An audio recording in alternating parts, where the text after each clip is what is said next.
आतापर्यंत तुम्ही ही बातमी ऐकलीच असेल की इलॉन मस्क हा जगातला पहिला ट्रिलियनियर ठरलाय. आता ट्रिलियनियर हा शब्द ऐकल्यानंतर पहिल्यांदा आपण बधीर यासाठी होतो की असा शब्द आपण या अगोदर कधी ऐकलेला नाही. कारण बिलियनियर हा शब्द ऐकलेला आणि 1 बिलियन म्हणजे आपल्या सर्वांना माहिती आहे की 1 बिलियन म्हणजे रुपयाचा आणि डॉलरचं मूल्य 1 डॉलर बरोबर 90 रुपये असं जरी पकडलं तरी 1 बिलियन म्हणजे जवळजवळ 9,000 कोटी रुपये होतात. आता 9,000 कोटी रुपये म्हणजे पचण्यासारखा आकडा आहे. पण इलॉन मस्कची प्रॉपर्टी $1.1 ट्रिलियन आहे. 1.1 ट्रिलियन म्हणजे किती होतात? तर 99 लाख कोटी रुपये. 99 लाख कोटी रुपये जर भारतातल्या संपूर्ण लोकसंख्येमध्ये म्हणजे 140 कोटी रुपये लोकांच्या मध्ये समान जर वाटले, तर प्रत्येक माणसाला भारतातल्या 70,000 रुपये मिळतील आणि जर एका कुटुंबात जर 5 लोकं असतील, तर त्या कुटुंबाला 3.5 लाख रुपये मिळतील. एवढी प्रॉपर्टी इलॉन मस्कची एकट्याची आहे. म्हणजे जर आकडेवारीचा विचार केला आणि जीडीपीचा विचार केला तर भारताचा जीडीपी इलॉन मस्कच्या फक्त 4 पट जास्त आहे. किंवा दुसऱ्या पद्धतीने सांगता असं देखील येईल की जर इलॉन मस्कची एकूण प्रॉपर्टी धरली आणि इलॉन मस्कला एखादा देश आपण मानलं तर इलॉन मस्क हा जीडीपीच्या दृष्टीनं जगातला सर्वात मोठा 19वा देश ठरेल. म्हणजे इलॉन मस्कच्या मागे जवळजवळ 180 देश राहतात. इतका श्रीमंत इलॉन मस्क आहे. मग आता तुम्हाला प्रश्न पडेल की एवढा पैसा आला तरी कुठून, एवढी पैसे येण्याची शक्यता तरी कुठनं निर्माण होते? कारण जगात इतर पण अनेक बिलियनर आहेत, अनेक श्रीमंत लोक आहेत, त्यांच्याकडे एवढा पैसा नाही किंवा कोणीही त्याच्या जवळ देखील पोहोचलेलं नाही. मग इलॉन मस्ककडे एवढा पैसा आला कसा? इलॉन मस्कचं व्हॅल्युएशन एवढं कसं झालं? ते थोडक्यात सगळं बघूया आजच्या या व्हिडिओमध्ये. मी आहे रणजित यादव आणि तुम्ही पाहताय द मराठी बाणा. तर झालंय असं की इलॉन मस्कची एक कंपनी आहे. या कंपनीचं नाव आहे स्पेसएक्स. या स्पेसएक्सचं त्यानं IPO आणला आणि तो नॅसडॅक नावाचे जे अमेरिकेतली स्टॉक मार्केट आहे त्याच्यावरती लिस्ट केला. तिथं लिस्ट केल्यामुळं या कंपनीची जी व्हॅल्युएशन आहे ते अचानकपणे वाढलं आणि त्यामुळे इलॉन मस्कचं व्हॅल्युएशन देखील वाढलं. त्याची आकडेवारी पुढे सांगतो, पण पहिल्यांदा बघूया स्पेसएक्स ही कंपनी आहे तरी काय. स्पेसएक्स ही कंपनी काय करते, तर इलॉन मस्कचं एक पॅशन होतं की त्याला आकाशामध्ये सॅटेलाइट सोडायचे होते, रॉकेट सोडायचे होते आणि रॉकेट लॉन्चर्स बनवायचे होते. एक प्रायव्हेट कंपनी तयार करायची होती. कारण जगभरात अनेक असे सॅटेलाइट लॉन्च करणारे देश आहेत ज्याच्यामध्ये नासा सारखा एखादी मोठी संस्था आहे. त्याचबरोबर इस्रो आहे भारताची. पण हे देशाच्या कंट्रोलमध्ये असणाऱ्या संस्था आहेत. या कुठल्याही प्रायव्हेट संस्था नाहीत. इलॉन मस्कला स्वतःची एक प्रायव्हेट कंपनी चालू करायची होती जी सॅटेलाइट आकाशामध्ये सोडेल. त्याच्यासाठी लॉन्चर्स वगैरे सगळे बनवायचे होते. त्यासाठी मग त्यानं फाल्कन 9, फाल्कन हेवी असे अनेक स्टारशिप वगैरे अनेक लॉन्चर्स बनवले, रॉकेट्स बनवले आणि त्याच्या माध्यमातून तो आकाशात सॅटेलाइट सोडू लागला. आज घडीला नासापेक्षा, इस्रोपेक्षा, जगातल्या कुठल्याही संस्थेपेक्षा जास्त रॉकेट्स ही स्पेसएक्स नावाची कंपनी आकाशात सोडत असते. आणि ती नासासाठी देखील काम करते, अमेरिकन मिलिटरीसाठी देखील काम करते आणि जगभरातल्या अनेक लोकांच्यासाठी काम करते.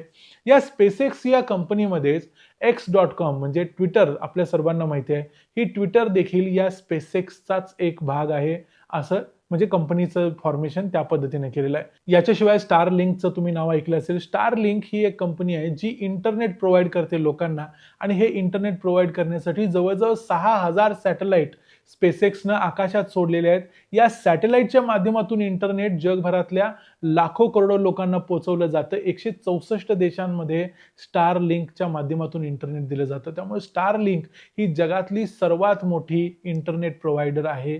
पण आपल्याकडे मला माहिती नाही अजून आपल्याकडे त्याला परमिशन मिळालेली नाही. पण मुद्दा असा आहे की या स्पेसएक्स कंपनीचा आकार एवढा मोठा झालेला होता, पण तरी देखील लोकांना त्याच्यामध्ये सहभाग घेता येत नव्हता आणि म्हणून स्पेसएक्सचा IPO आल्यामुळं लोकांनी त्याच्यावरती धाव घेतली, उडी घेतली आणि सगळ्यांनी तो IPO ओव्हर सबस्क्राईब केला. त्यामुळे स्पेसएक्सचा IPO हा जगाच्या इतिहासातला सर्वात मोठा IPO ठरला. स्पेसएक्सनं या IPOच्या माध्यमातून $75 बिलियन उभे केले. आता स्पेसएक्सचा एक शेअर $135 त्यांनी लॉन्च केलेला होता. म्हणजे IPO जेव्हा आला तेव्हा त्याची किंमत होती. आता तो $150 पेक्षा पुढे गेलेला आहे. कारण प्रत्येकाला स्पेसएक्समध्ये आपली भागीदारी पाहिजे आहे. इतका तो ओव्हर सबस्क्राईब किंवा प्रत्येकाला हवासा वाटणारा तो शेअर आहे. त्यामुळे या कंपनीची जी एकूण व्हॅल्यू होती ती जवळजवळ $1.77 ट्रिलियन एवढी गेली आणि त्यातला इलॉन मस्कचा जो शेअर होता तो $690 बिलियन एवढा गेला. म्हणजे इलॉन मस्कचा वाटा स्पेसएक्स मधला मोठा, त्याच्याच बरोबर आपल्याला माहिती आहे की इलॉन मस्कची टेस्ला नावाची आणखी एक कंपनी आहे जी इलेक्ट्रिक व्हेकल्स बनवते. या टेस्लाचे देखील जे शेअर व्हॅल्यू आहे ती देखील प्रचंड आहे आणि त्या सगळ्या कंपन्यांची त्याची जर एकूण व्हॅल्यू बघितली तर त्याची 1.14 ट्रिलियन एवढी व्हॅल्यू होते. त्यामुळे इलॉन मस्क हा जगातला पहिला ट्रिलियनर ठरला. काल 12 जूनला ही घटना घडली. फोर्ब्स, ब्लूमबर्ग, बिलियनियर इंडेक्स अशा अनेक काही संघटना आहेत ज्या जगभरातल्या लोकांची संपत्ती मोजत असतात. त्यांनी ही आकडेवारी अधिकृतपणे मान्य केलेली आहे, प्रसिद्ध केलेली आहे. इलॉन मस्क हा IPO लिस्ट होण्याच्या अगोदर जगातला सर्वात श्रीमंत माणूस होताच. त्यावेळेला त्याची जी प्रॉपर्टी होती किंवा त्याची जी नेटवर्थ होती ती $813 बिलियन होती. 813 बिलियन मध्ये त्यानं जवळजवळ 200 बिलियनची भर टाकली फक्त एका या IPO मुळे. त्यामुळे इलॉन मस्कची एकूण व्हॅल्यू आता प्रचंड वाढलेली आहे. त्यामुळे आता तो जगातला सर्वात श्रीमंत माणूस प्लस पहिला ट्रिलियनियर ठरलाय आणि दुसरा जगातला सर्वात श्रीमंत माणूस हा गुगलचा मालक लॅरी पेज आहे आणि त्याची प्रॉपर्टी $288 बिलियन आहे. आता $288 बिलियन आणि इलॉन मस्क यांच्यातला फरक बघितला तर लॅरी पेजची प्रॉपर्टी 4 पट जर केली तर तो कुठे इलॉन मस्कच्या आसपास पोहोचेल किंवा थोडंफार पुढे पोहोचेल. इतका 2 नंबर मागा आहे. एवढी प्रचंड झेप इलॉन मस्कनं घेतलेली आहे. त्यामुळं आपल्याकडच्या काही श्रीमंतांची तुलना करायची असेल तर गौतम अदानी किंवा मुकेश अंबानी यांची जर तुलना करायची असेल इलॉन मस्क बरोबर तर मुकेश अंबानी जवळजवळ 12 घालायला पाहिजेत, गौतम अदानी बरोबर 12 घालायला पाहिजेत, तेव्हा कुठं एक इलॉन मस्क होईल. एवढी प्रचंड संपत्ती आहे इलॉन मस्ककडं.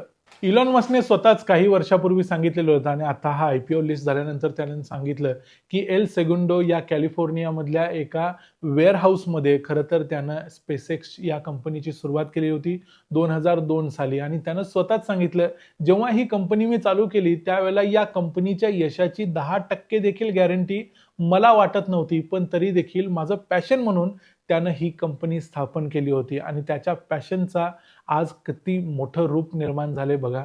त्यामुळे या एका त्याच्या पॅशनमुळे तो जगातला सर्वात मोठा श्रीमंत माणूस ठरलायच, पण त्याच्याकडे पलीकडे जाऊन तो पहिला ट्रिलियनियर ठरलाय. दुसऱ्या ट्रिलियनियरला आता जन्म घ्यायला किती वर्ष लागतील हे आता तरी आपल्याला सांगता येत नाही. एवढं त्यानं प्रत्येकाला मागे टाकलेलं आहे.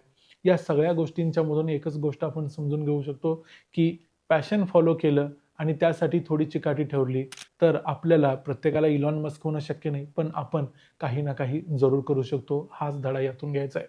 त्यामुळे इलॉन मस्कची ही स्टोरी त्याच्या या चिकाटी त्यानं निर्माण केलेल्या अनेक कंपन्या X.com असेल किंवा टेस्ला असेल किंवा इतर कंपन्या या सगळ्यांच्या मधून आपण काय शिकलो किंवा तुम्हाला याच्यातलं काय आवडलं, इलॉन मस्क कडून तुम्ही काय घ्याल हे तुम्ही आम्हाला कमेंट्समध्ये जरूर सांगा. व्हिडिओ आवडला असेल तर व्हिडिओला लाईक करा, चॅनलला सबस्क्राईब करा.